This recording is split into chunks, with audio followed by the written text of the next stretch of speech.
Who was it that said, "I love Kentucky because everything happens 20 years late"? Was it Mark Twain?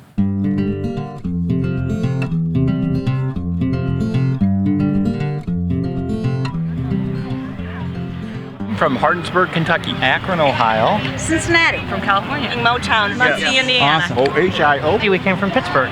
First total eclipse, a once-in-a-lifetime kind of a thing. What are your thoughts on more electric vehicles in Kentucky? If they get the distance and all the infrastructure worked out so you can charge them, easily and conveniently, I'm fine with it. Well, I think they're coming. As long as they get electrical outlets a lot of places. It's the right thing to do. Keep pushing progress. More charging stations in place, it'll become more of a thing. It's a beautiful state, so it'd be nice to keep it pristine and also have, electric-friendly vehicles. Yeah. If I could reliably get rechargeable sources, I'd buy one in a heartbeat. If you can get it fully renewable energy like solar or wind, perfectly fine with it. That's going to affect my generation in the long run if we can't solve these issues now. I would love to see that. Yeah, we're in coal country. Pittsburgh's coal country. Coal country needs to lead away from coal. Climate change is real, fossil fuels are limited, and there's green and green. It would be inspiring if a place like Kentucky can pull it off and set a good example for the rest of the country. That would be fantastic. Yeah. It'll happen. I hope it'll happen in our lifetimes. That's the future, for sure.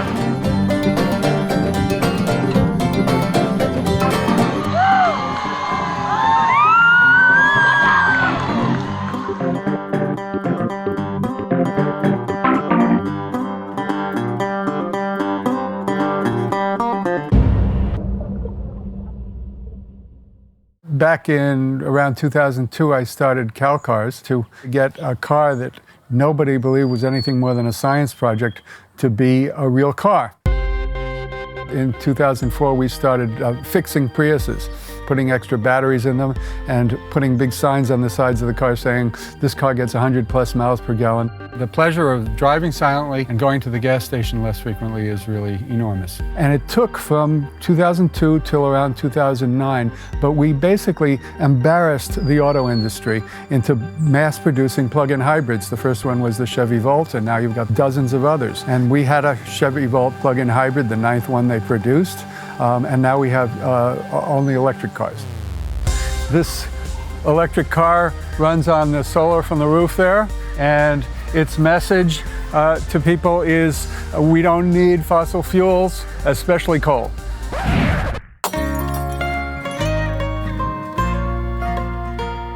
There were already some people driving electric cars, but yet most of us didn't know they existed here in Kentucky. In Kentucky, there's not a lot of electric car options. Part of the challenge in a state like Kentucky with electric vehicle adoption is the lack of infrastructure.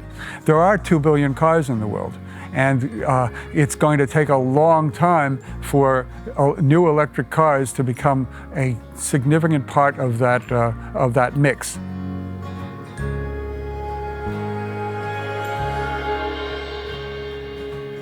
The most recent version of the electric vehicle research that our team is working on at SPIA is on considering the electric vehicle a radical or a disruptive technology.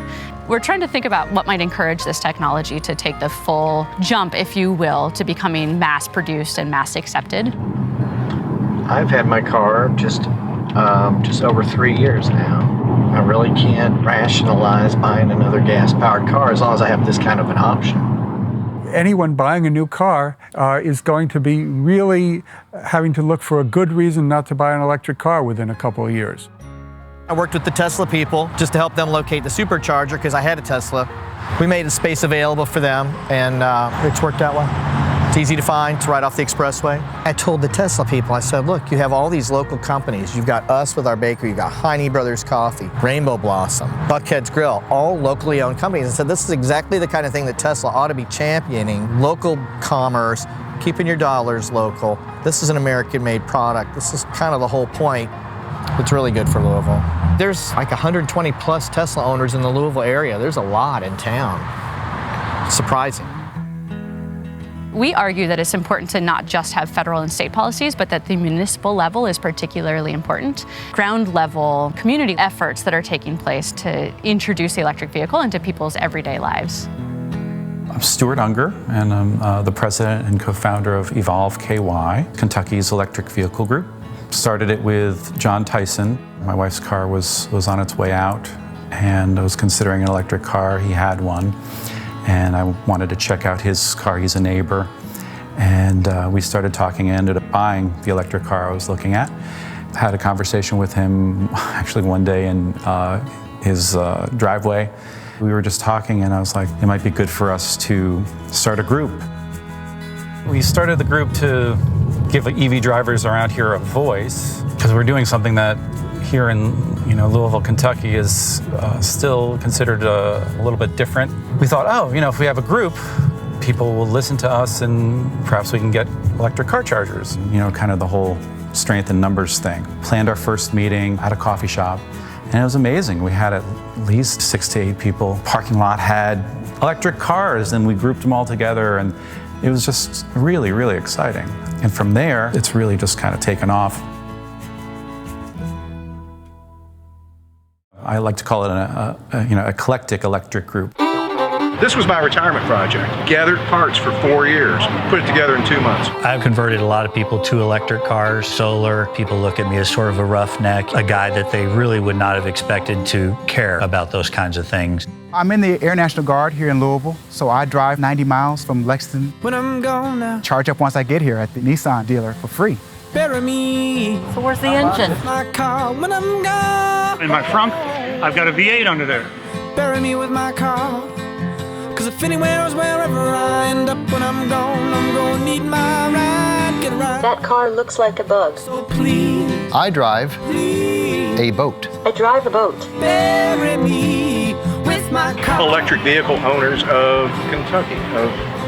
They saw my car one day and left a note on it that said, we would like you to join our club. And of course I was thrilled. Now I'm out there spreading the word. Being that I was new to electric cars at the time that I first got it, I said, well, let me find other people in Kentucky who have electric cars and can kind of give me advice. I found Evolve Kentucky, and so I reached out, and Stuart emailed me right back. Says, hey, welcome to the family. In fact, we're having a meeting this weekend. Why don't you come on over? Maggie's our new member. Welcome to the group. Well, my daughter drives it. She's 16. She likes to floor it. Because it's got a great pickup in it. When you've got the light and you go, it's like, it goes. We have folks that are interested in the environment. This is a receipt of the last time I purchased gasoline, August 6th, 2013. We have people that are interested in the tech. I built my own motorcycle and the charging system. People that are interested in because it's cool. I love EVs so much. I don't own one quite yet, but hopefully sometime in the near future as the cost per kilowatt of batteries come down and the charging infrastructure grows at a rapid pace like what we're seeing today. People on different socioeconomic levels. It's really a great group of people coming together. Not polluting shouldn't be political. I'm really glad that there's no politics involved with Evolve Kentucky. We have Republicans in our membership. We have Democrats in our membership. A lot of people want to save the environment, but most of the people want to save money. In America,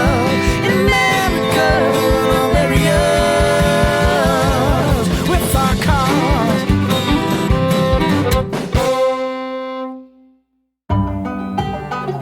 From 2001 to 2006, I served President George W. Bush as the leader of all the regulatory activities of the federal government. We rejuvenated the corporate average fuel economy program. If it's a purely electric vehicle, it doesn't use any gasoline, then it gets a very high rating in miles per gallon, oftentimes over 100 miles per gallon.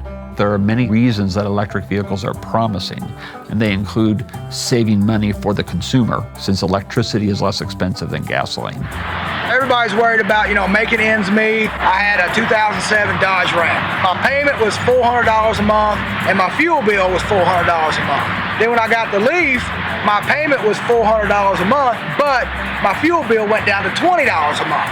The cost of the Leaf overall and the $7,500 coming back from the tax incentive, to have a car that actually put money back into my budget so I can afford other things, especially with a family of 5, that was beautiful. $20 a month for 1,400 miles a month. That's beautiful. And also electric vehicles, because they're simpler in their design, they will be less expensive to maintain and to repair.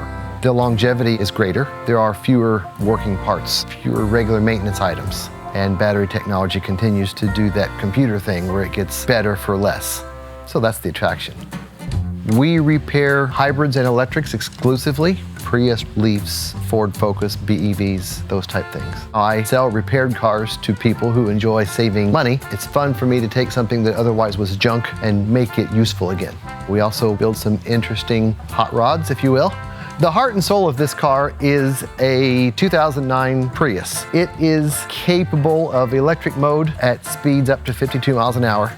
An electric car is an automobile that is propelled by one or more electric motors, using electrical energy stored in rechargeable batteries. It's a retasked mobility scooter with an interface which allows me to use the Amazon Alexa AI, and it's taught me how to do some Arduino programming, which has helped me build a battery tester for hybrid cars. Play that funky music right. The green batteries are retasked lithium batteries from a plug-in hybrid automobile. We give our customers alternatives to buying a new battery. If your car has 5 years of life left in it, not 10, a rebuilt battery is a good choice because it's a third of the price. And of course, our source salvaged batteries from wrecked cars. So we keep that from going into landfills. I have more than 50 hybrids. There's a couple of Leafs back there. Like a pig going to the sausage factory, we use everything but the squeal. What else do you call a wooden Prius except prehistoric? This is a 1955 Thompson runabout. Fenders are a 38 Buick 2006 Prius. 1.1 kilowatt battery in the back. It does not float for more than about a minute. It's a trick I can do once. A level 2 charging station for our EV customers on the wall here. It's available 24 hours a day. Electric vehicle oil changes and whatnot. That doesn't exist. You might change the transmission fluid once in its lifetime. You buy tires and you buy electricity. Charge it when you like. It's quiet, it's fun, it's quick. What else can I say? End of story.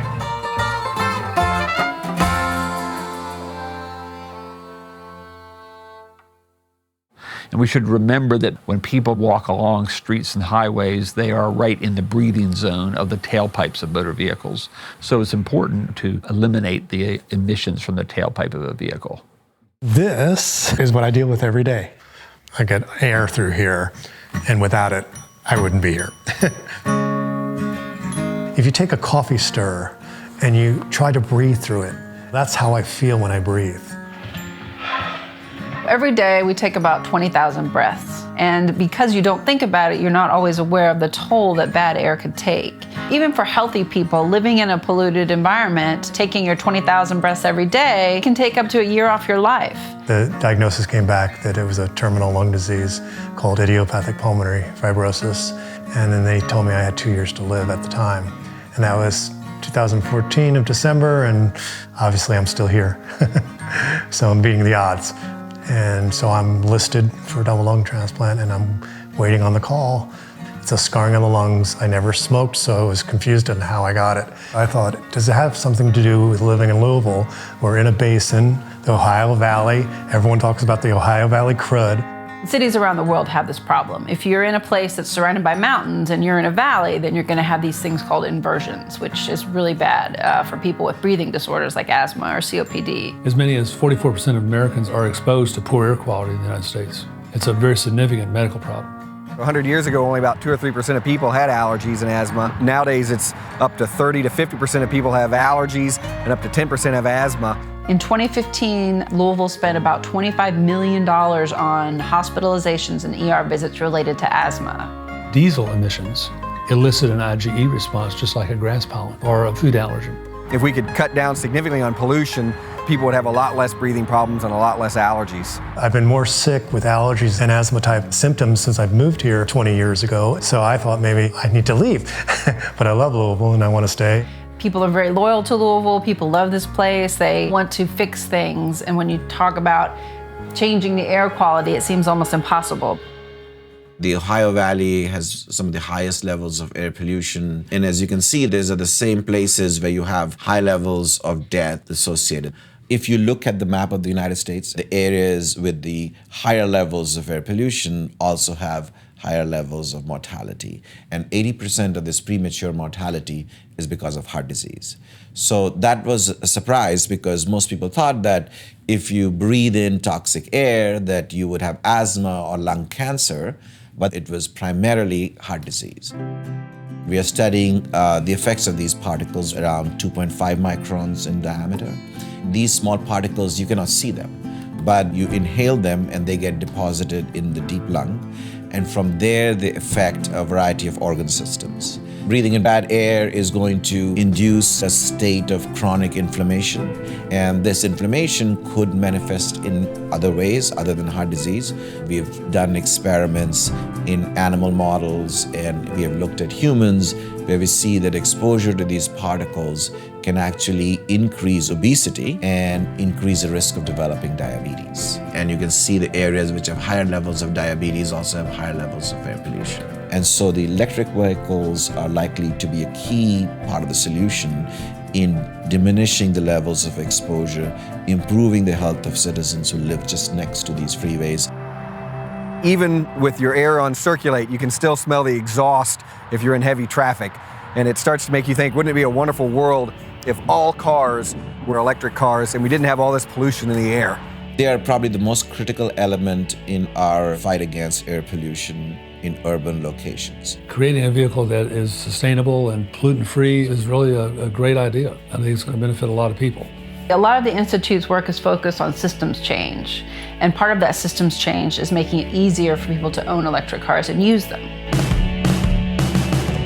I would love to get an electric car and not have to worry about going to the gas pump and subjecting myself to harmful fumes. This is actually my second Tesla. Clean air, improving the environment was obviously a big factor. Also decreasing our reliance on foreign oil. And then if it's a tight parking place and you want to park the car, it's a fantastic car that's good for the environment and good for our country. People want to help, and so an electric car might be out of reach for some folks. But riding the bus more often is another thing that can help. I try to take the electric bus whenever I can. I love those buses, the zero buses I think they're called, because I can get on those buses and I'm not dealing with the fumes. And it's free to ride the electric bus. Cities around the world are having to take pretty dramatic action to reduce the level of pollution. European countries have already passed laws where in the next 20 to 30 years, it will be illegal to sell a car that's not electric or zero emissions. Louisville has the chance to support an electric car infrastructure now and get ahead of this. Electric cars, electric buses, it's quite a neat sustainability effort if you think about it. Kentucky was one of the first in the whole Midwest to get those zero buses. We do have one of their primary chargers inside our garage. We're proud to be part of that. Right now we have 4 level 2s in 2 different garages. We have 1 level 1 in this garage. Our aggressive goal is to have at least a level 1 or level 2 in each of those 14 garages before the year end. It was a slow process based on demand and emphasis of Mayor Fisher. He established the Department of Sustainability, which we never had before. 2 big things are innovation and sustainability right now. You know, even the parking industry, the things you see in garages here in Louisville, 9 times out of 10, it's something we picked up off what they're doing over in Europe. They lead the way. And the grassroots organizations like Baum and that public-private partnership and reaching out, and it's kind of exciting for me anyway to be involved with it on the front end rather before it becomes really popular. I see a lot of positive signs that EVs are really catching along. It's absolutely awareness, I think, when people see vehicles on the road and then they see chargers around the city. It's definitely sort of a horse in the cart conversation on what comes first, electric cars or electric charging stations. There are a lot of chicken and egg issues when it comes to EVs. I think one of the main chicken and egg issues is having infrastructure available for electric vehicles, so charging stations in particular. The same challenge of infrastructure existed in the early 1900s when gasoline-powered vehicles became common. And you need to sell a certain number of vehicles to motivate people to invest in refueling stations, and you need a certain amount of refueling stations to motivate consumers to purchase a vehicle. And there's some really interesting research that's come out recently that argues that it's very important to have these two things simultaneously, both the offerings of electric vehicles and the charging stations at the same time. And these create somewhat of a network effect, if you will. And if you don't have one or the other, then you're not going to see some kind of mass EV diffusion. So it wasn't long after we started having monthly meetings that I came across Adopt a Charger. They have this wonderful nonprofit model where they get funding from people, from companies, from foundations to cover the cost of the install and the charger. And they find sites that kind of make sense to have a charger, and they make it happen. So that's what we started to do. I asked Kitty Adams at Adopt a Charger a whole slew of questions, and we started to look for sites to make it happen. So this is our first charger, probably the most special to us because it's our first charger. No cost to charge, no cost to park. Ready Valet have agreed to make these two spots fee-free also, so there's no charge for anything when an EV is parked here to promote driving electric and clean transportation. The green building is actually part of Nulu's kind of revitalization. It's a LEED certified building, has solar panels on the roof, so the car is being basically charged by the sun. My name's Tony Brown, and I've been doing electrical work for about 32 years. And what I'm putting in is an EV charger.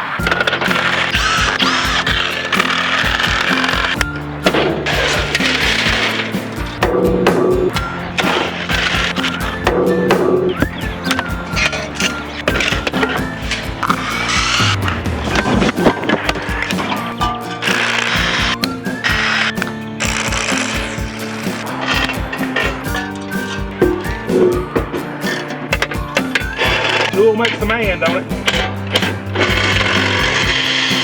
Good solid. Practice makes perfect.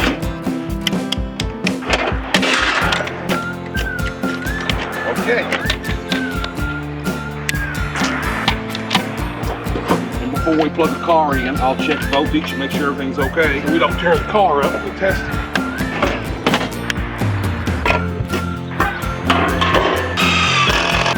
All right. Pull a car up and try her out. Here comes a guinea pig. Fingers crossed. I'm not worried. You're not worried. Are your you car. worried? It's not your car. Oh, come on. Hey! Right, man. You know, the Y, we have 3 focus areas: healthy living, youth development, social responsibility. So at least 2 of these very directly correlate. So we were honored to be asked. This is the first of what we call urban acupuncture, putting a beautiful building in a formerly under-leveraged site. We're at the Healthy House grand opening. It's a building for sustainability and responsible living, health and wellness. So during construction, Evolve Kentucky actually approached us and said a car charging station would be perfect. Held our hands throughout the process, and the Air Pollution Control District sponsored it for us. The Evolve group asked us to be a part of it, so we're really thankful for that connection. And now we finally have it. It's being used, and it's one of the biggest features that we market when we're telling people about all the great stuff that this is demonstrating for the community. We love it. Let's all work together to grow the story of this magnificent new headquarters and all your wonderful work. So thank you. We have a lot of proposals out, and people are understanding what we're trying to do and are excited about, what we're trying to do. And we're branching out to other cities and helping moving Kentucky forward. On a hot day, it reminds us all that we have to do everything we can in our power to keep this planet cool. And today, we have a wonderful partnership we're celebrating with Evolve, with all of these electric car enthusiasts. And we invite everybody with an electric car to come down to Bernheim, the first natural area in Kentucky to have an EV station. Woo! Yeah. We're going to challenge every other natural area in Kentucky, and we're going to challenge every distillery along the Bourbon Trail to put in an EV charging station. Let's see how green we can get. I think just like the Field of Dreams, if you build it, they will come. We're going to see that happen here in Midway. in the next year. We want to see that happen everywhere in Woodford County. When I moved back to Kentucky, Kentucky Clean Fuels Coalition connected me to Evolve Kentucky. It's been infectious to be around the membership of Evolve Kentucky because they know how beneficial this could be for our community here in Woodford County. And you can put all of the sponsors on the base of that signage post. We've had a lot of fun exploring opportunities for bringing this infrastructure to Woodford County. Yeah, that's Jeff Bryant. I'm confident that those drivers will come if we build it. I'm a believer in access to seeing what these cars can do. So we're looking for different things to do in the community to kind of raise awareness that this is something that's an option for a lot of people. There is ample evidence that driving an electric vehicle is one of the biggest predictors of purchasing one. So once you have experience with it, then you're more intrigued, you like it. You drive one, you're gonna think about it because they're just so much fun to drive. They're smooth, they're quiet, they're peppy, everything you want out of a car without all the stinky emissions. And he just started this car. Oh, it. Wow. You gotta just experience the drive for a second.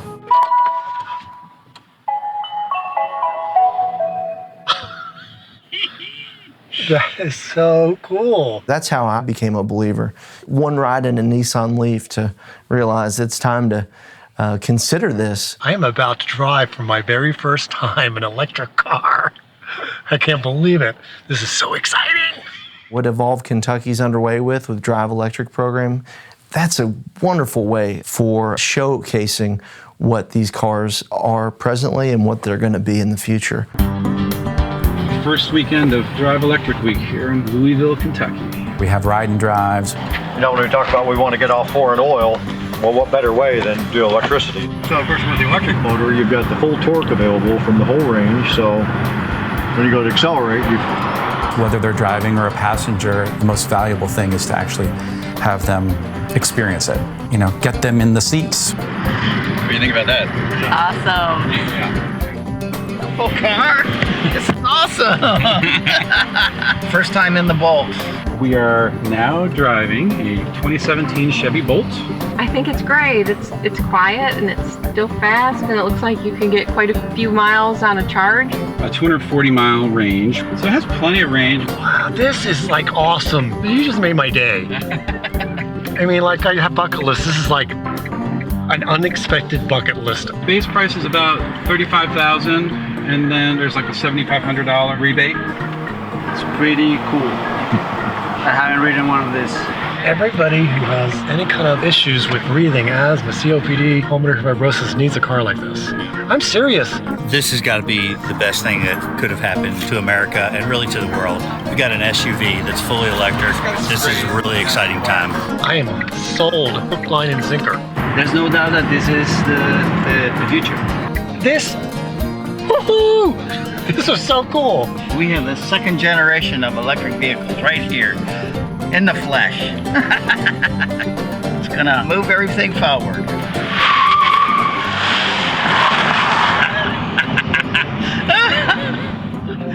Here we are, we're screeching tires, even at our age. That is too simple. I am amazed. I'm truly amazed. I'm not just saying that. Now I've been spoiled. Goodbye, electric car. It's been nice knowing you. One day I will own an electric car for sure. Mark my words. I think it's good that we're driving electric cars. It'd be also better if we also would tell the kids about the electric cars. The education component is a real part of it too. My daughter, she was in middle school last year, so I reached out to the science teacher. Would you want me to come in and talk about electric cars to my daughter's class? And she got back to me and she said, yeah, would you mind coming out so you can talk to all of my science classes? So I reached out to the group and we had people there to show them in different ways. I always wanted a Jetsons car, but I don't know how to fly an airplane, I don't know how to drive a car. So I built this. You just plug it in right there at night. That's the charger. That controls the motor.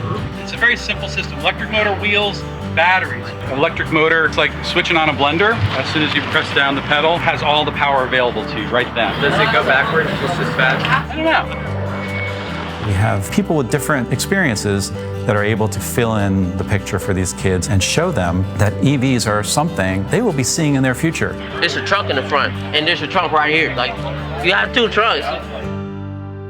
We're seeing just a drastic shift in the conception of what a car can be, what a car should be, what a car should look like. 420 solar cells, 900 watts. The maximum power point trackers convert energy from the solar array to a usable voltage for the 420 lithium-ion batteries. We've drag raced this against a Tesla at the Baum event.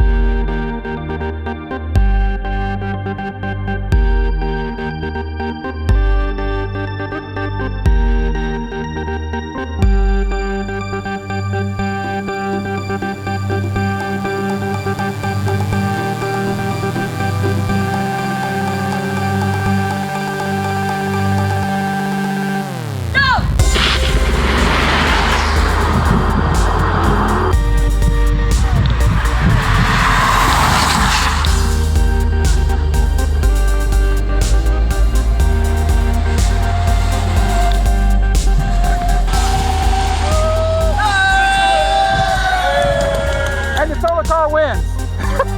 Safe to say we lost. First annual Jefferson High School solar go-kart race. We use 3 solar panels because it charges the batteries a lot faster. We want to lead them off.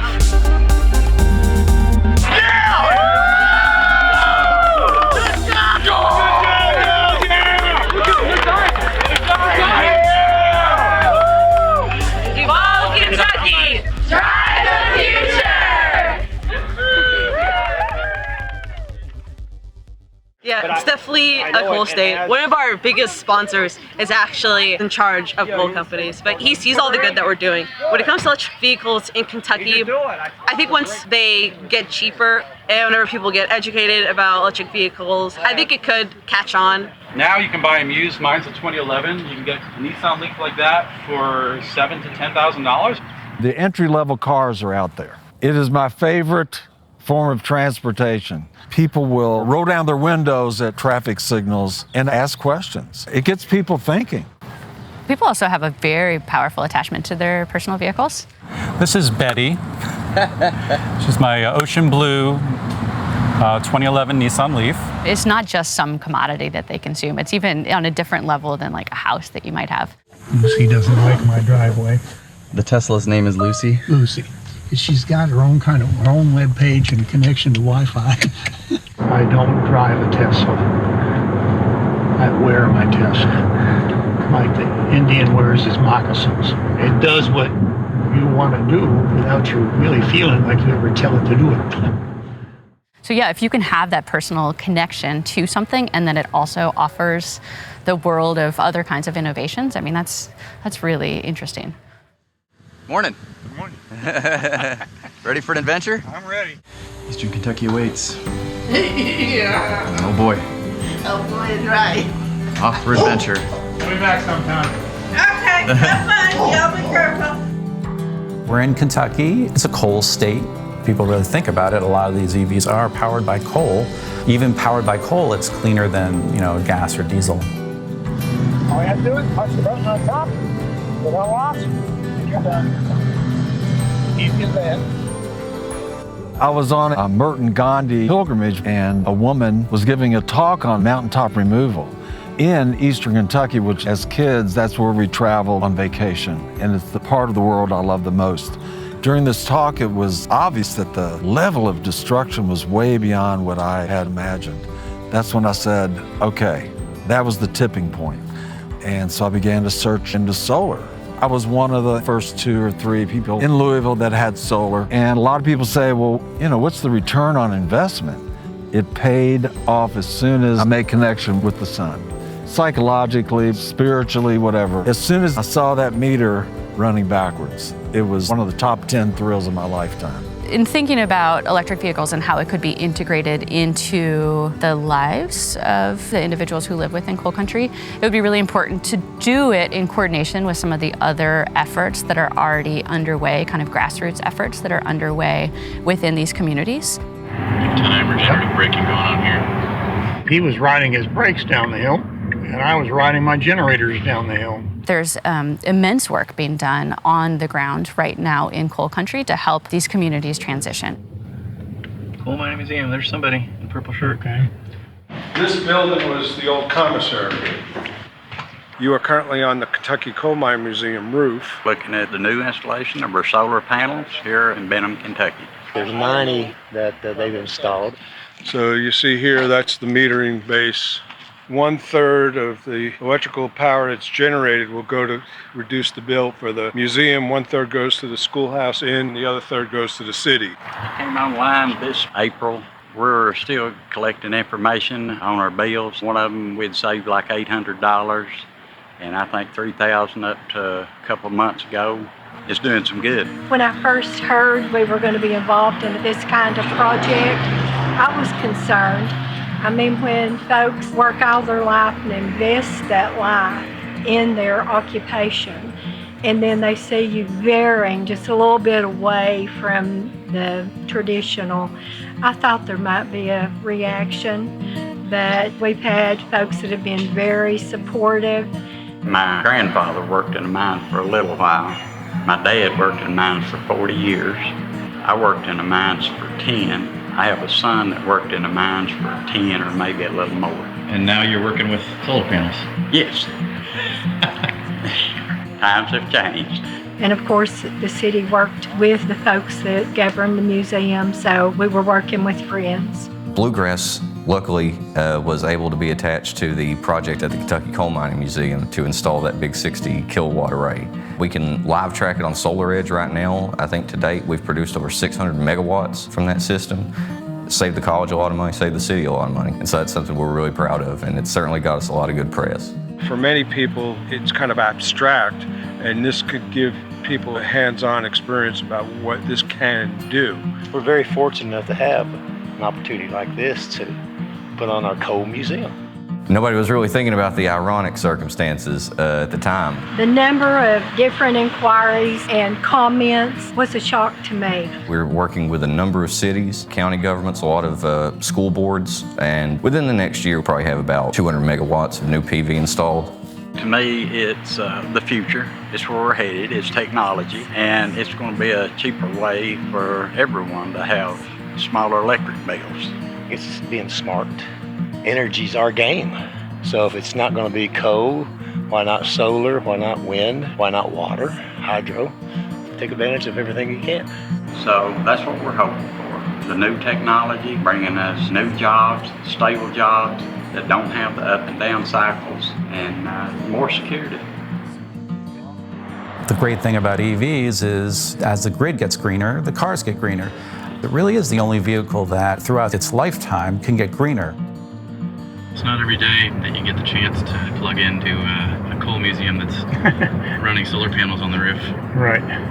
Because the electric vehicle interacts with the grid, we also have a whole nother realm of possible interventions that are available. If you think about climate change, two very simple things can solve a huge part of it. They're actually very hard to do, but the concept is simple. Get every machine and run it on electricity instead of on fossil fuels. That's the first thing. And the second thing is clean the grid. Where the sun shines bright on my old Kentucky home. We're standing at Cooperative Solar Farm 1. There's 60 acres of solar panels here, 32,300 panels. They've been operating for about a month now. This solar farm came about from members who have asked us to provide green, renewable, sustainable power. It's a community solar arrangement where members of the participating co-ops can license panels. They don't have to go through the hassle of putting them on their home or maintaining those. And for 25 years, they get the benefits of those panels and the energy they produce on their monthly power bill. And we're not marking these up, to make money. We're a not-for-profit cooperative. We're very pleased with the response so far. We've installed 6 charging stations here at our headquarters in Winchester, Kentucky. As a business, we want to better understand how we can incorporate electric vehicles into our pool cars and how they can work with our pool vehicles, and whether that'll be more affordable, and more reliable for our fleet vehicles.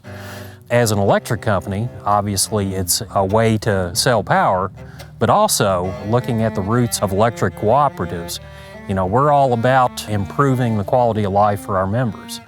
And we believe that there's a potential for significant savings for our members by incorporating electric vehicles in their daily lives.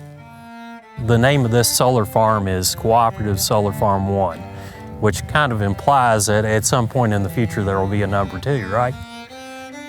Energy has been a reliable job provider for Eastern Kentucky for many, many years, and we'd like to see that continue in some manner. Yes, the sun shines bright on my old Kentucky home, in my old Kentucky home. Good night.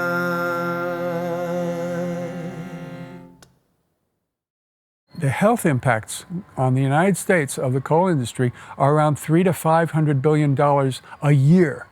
That's the negative. Everyone in it needs to be taken care of, the communities and the workers. And so Kentucky, it seems like the main place where environmental and health advocates could be focusing their efforts. And I know there's some efforts there for retraining people and so forth, but it's nowhere near what we need. If we could understand that in the context of what the whole country's resources are and needs are, fixing this by going beyond coal is realistic. It's a conservative thing to do. I'm excited to be a leader of an initiative to expand the winner's circle in a forgotten part of the country by embracing the promise of renewable energy through a unique partnership that will create the largest and first large-scale solar array on a mountaintop removal site in eastern Kentucky, creating more than $100 million in capital investment and lots of jobs for coal miners who have been displaced.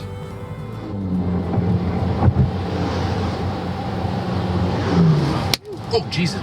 That felt like our welcome to Hazard, Kentucky, Fred. It was putting the hazard back in Hazard. Lucy had a boo-boo. There it is. Oh, that's the med school. Coal building. But you know where you are. Sorry, I got it full of everything. I didn't. Oh, it's all good. I was actually a coal miner for 18 years. I've been in the coal fields my whole life. And I've always dreamed of having my own business. And I heard a very wise man say one time, if you don't do nothing, you're never going to change your life, you know? So, you know, I said, well, I'm going to try to do something different.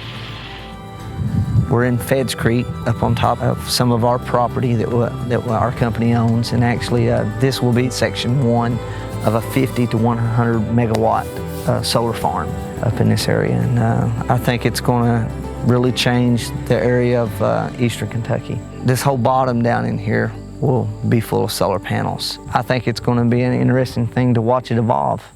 Have either of you guys ever ridden in a Tesla? No. I'll take you for a ride. Just go for a ride. Anybody here has never ridden in a Tesla? I've never ridden a Tesla. I would love to. It's your My turn. turn. Your turn. Well, how do I get in? Look at that. Totally radical, huh? Oh, goodness.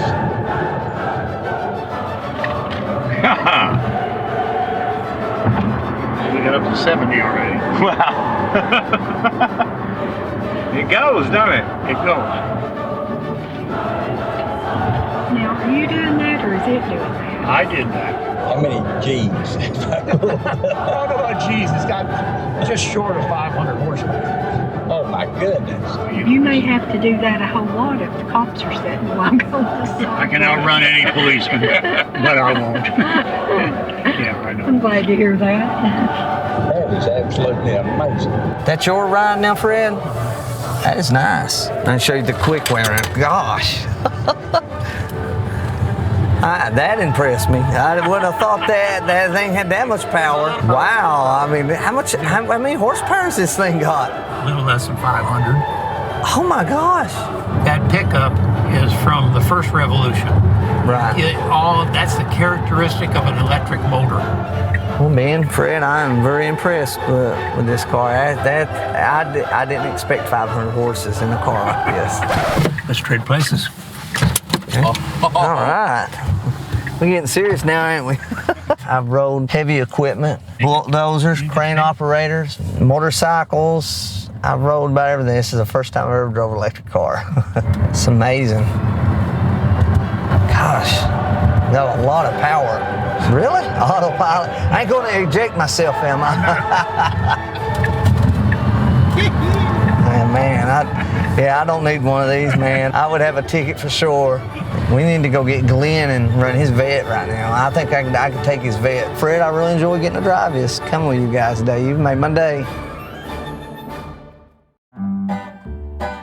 We're doing renovations on our hotel. We kind of started in our breakfast area. We've worked our way this way. Putting a new electric service in? I doubt it. Well, I can tell you, they should consider putting level 2 chargers. They're perfect for places where people sleep all night. Never seen a test. You have just started this car. Wow. You gotta let me drive this around the parking lot. Right. You got to. Jump in.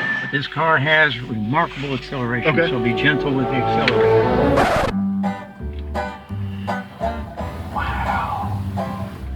Oh, this is incredible. This is amazing. I was gonna let you guys park here. I'm gonna let you park here all night. This is where I normally park, and there is an outlet right there. Oh, dude, you're the bomb. That's incredible. That's incredible. I'm gonna get fired for not being in there, but I don't care. I don't care. I just drove a $100,000 Tesla. We're satisfying the need of clean electrification of vehicles. That's the good side. The bad side is it's causing problems to an antiquated system. She's charging. You're pulling it off in different places. And when you're doing that, you're taking away from a system that was designed to be uniform as renewables come on market. They're good disruptors, but they're disruptors, and that requires solutions. The new energy solution is us. Interblue is an energy solutions company working with new energy. We produce a power battery, lithium titanate oxide, ELTO, that can take on energy very quickly and deliver it very quickly and reliably for long periods of time and extreme temperatures. We can store and deliver to keep that consistency. We also are using our battery technology to deliver a quick charge that is a tremendous advantage to delivery vehicles as well as buses. So we can contribute to the electrification of transportation in a huge way. So now it's a matter of mass production, and that's what we're taking on here in Kentucky. This technology is not produced in the United States today, and it originated here, but it's only produced overseas today. And so we're going to change that. Not only that we're going to produce it here, but we're going to sell it to the rest of the world. We haven't built this plant yet. We haven't even broke ground yet. But we've already got commitments from our global partners around the world that are looking to the United States for leadership and energy to purchase twice the capacity that the plant can produce in a year. This is the real deal. You've been talking about evolving the economy of a whole region of the state. This is a big step in that direction. This is the first major development project for Silicon Holler. His term, Silicon Holler, is not only humorous, it's real, and it can happen and is happening. It got us, you know. We were 70% down the road with another state. We had met an individual named Jonathan Webb at the Sun Valley Forum. He says, well, before you go anywhere, you've got to come to Kentucky. All I heard from him was Pikeville, Pikeville, Pikeville, Kentucky, Kentucky, Pikeville, Pikeville.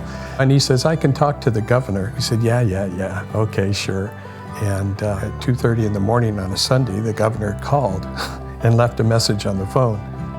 Call me, talk to me, come to Kentucky. We flew into eastern Kentucky, looking out the window from the plane and going, my gosh, this is beautiful, like flying into heaven, you know. Landing in Pikeville, we see the valleys and mountains. Where do we put this? And they drove us up this road to the top, and there it was, Marion's Branch, this flattened mountaintop. You've got these abandoned mine lands. So not only are we contributing to the new energy, we're really contributing to how do you use these lands in an effectual way? How do you make lemonade out of a lemon? Today, Interblue bringing this land full circle with a modern, high-performance battery manufacturing facility that will be world-class. will create 875 good-paying jobs right here in Pikeville, plus another 100 in Lexington. You know that people today from Eastern Kentucky are driving 2 hours a day to get to work and return 2 hours? They just do it because they have this work ethic and family and home, and they don't want to move.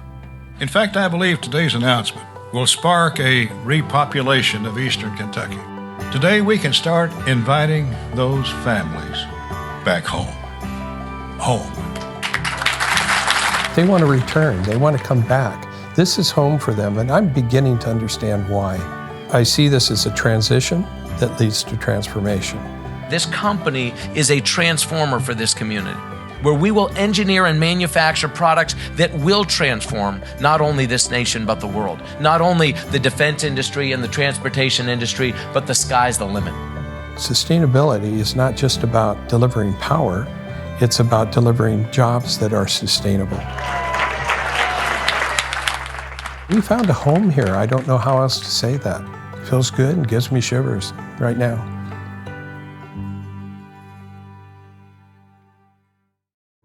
It's kind of an uphill battle because in our society, our default is we're driving our gas car. I have friends, good friends of mine, that say things to me like, "You're not going to change the world." I'm like, hey, I'm not trying to change the world. I'm just changing my corner of the world for me. I think lots of folks think that electric cars are nice but not necessary. But cities that are really embracing these cars and embracing this bold statement that protects human health really have a chance to leap ahead of other cities. Instead of being left behind with a gas-powered car infrastructure, we could leap ahead and really embrace electric cars and embrace cleaner air and healthier humans. When you're given a terminal diagnosis, your whole mindset changes on what's really important in life. And so I'm trying to make every breath count. So I was able to meet up with the Institute for Healthy Air, Water, and Soil, and I've become a health ambassador for the city, an advocate for clean air. We're doing our part by educating people, and so I think helping Kentucky to evolve into the 21st century is something that we think is a good thing. It's a win-win situation for everyone. It helps on the environment, and it's helping create jobs. Kentucky has a profound opportunity right in front of us, presented by the renewable energy revolution, to build upon the foundation of being a leading energy producer for 100 years in this country, to continue that leadership, but do it in a way that is more sustainable and more prosperous for the people who live there. But it's going to require a moonshot, and it can't be done incrementally. So just as the title of this film infers, it requires an evolution. It requires a real commitment to driving a clean, sustainable future in coal country. And what's so exciting about that, what's so exciting about embracing the moonshot concept, is it can slingshot Kentucky from being thought of as an old economy state to a place where not only do we embrace innovation and change, but we use all the best elements of our people, from their work ethic and their character and their sense of place, to move forward. Innovation doesn't need to be mercenary. Innovation, I think, works best when it is adopted and pushed down to the grassroots.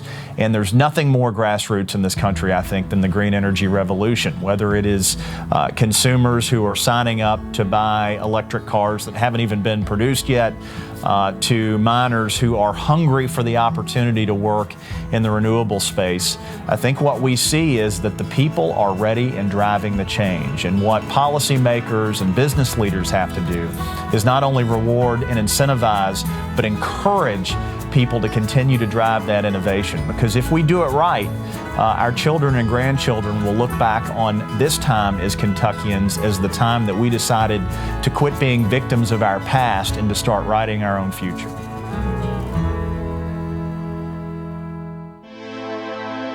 Evolve Kentucky, what it's all about. We're having a great time tonight here. It's been a while since I've been in a parade. This is going to be fun. 4 cars this year, more than we've ever had. Clay's got a great sound system. Well, you got to do something special. We're going to be playing electric tunes. We got some lights, we got some Christmas trees. I 3D printed all of them. We're trying to promote electric vehicles in coal country, which is kind of hard to do, but we'll get there. I'm going from Christmas music to the electric slide. I wonder. Well, that's because it's Evolve. Evolve Kentucky is a group of energetic owners and enthusiasts of electric vehicles. Some have expensive sports cars able to go 0 to 60 in under 3 seconds. Wow. While others have more modestly priced vehicles. Some are hobbyists interested in creating a vehicle from scratch. That's cool. But one thing they all have in common is the desire to move our current dull state of driving forward and fast. I can get behind that.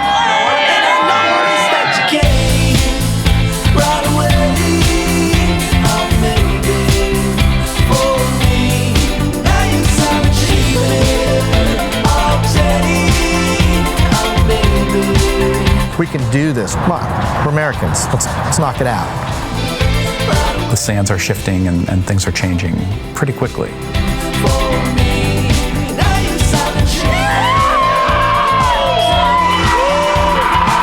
You can't stop it. They're coming. I'm almost driving for free. I told my wife, I'm never buying another gas car for the rest of my life. You could talk to just about anybody that has an EV. They're not going back.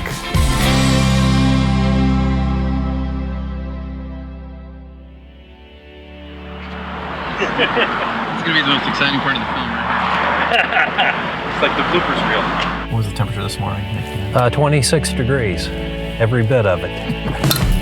I couldn't find the one in Atlanta. I was in the building. It was within the garage. I couldn't find it. I felt like I was in a Saw movie about garages. You know, every culture has its own language. One of my friends, a dozer operator, he had to go to Lexington to go see a heart doctor. And the nurse came in, she said, "Sir, what do you do for a living?" He said, "I'm a stripper."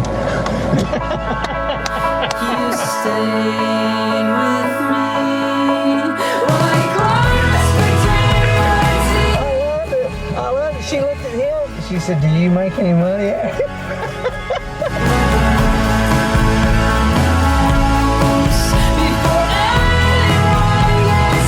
Couldn't find it. And nobody at the dealer knew where. They're like, "Oh yeah, you were in the right place." I couldn't find it. They're like, "What's in there?" I said, "Have you been there?" They're like, "No, we haven't been there." I'm like, "Well, yeah, I'll spring for the yogurt if everybody wants to go." Be a good field trip.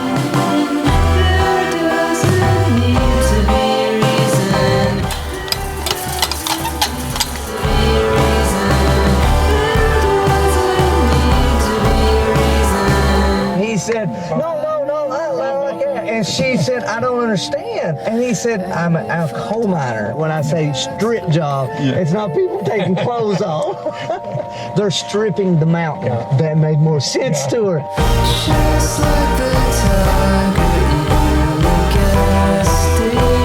No, I think that's all I got. Stuart, any big burning questions? You want to wear my jacket? Yeah, if it's burning, bring it over here. You're stuck in this position. Conditions. You want to get back in the car now? Yeah. Please. And as Mark Twain says, I want to be in Kentucky when the world comes to an end because everything happens. He wants to be in Kentucky because everything happens 20 years after. Something like that. Yeah. Thank you. All right. Good luck in your effort. Thank you so much. You're doing the Lord's work. Yeah, I'm not dressed very well, but what the heck, right?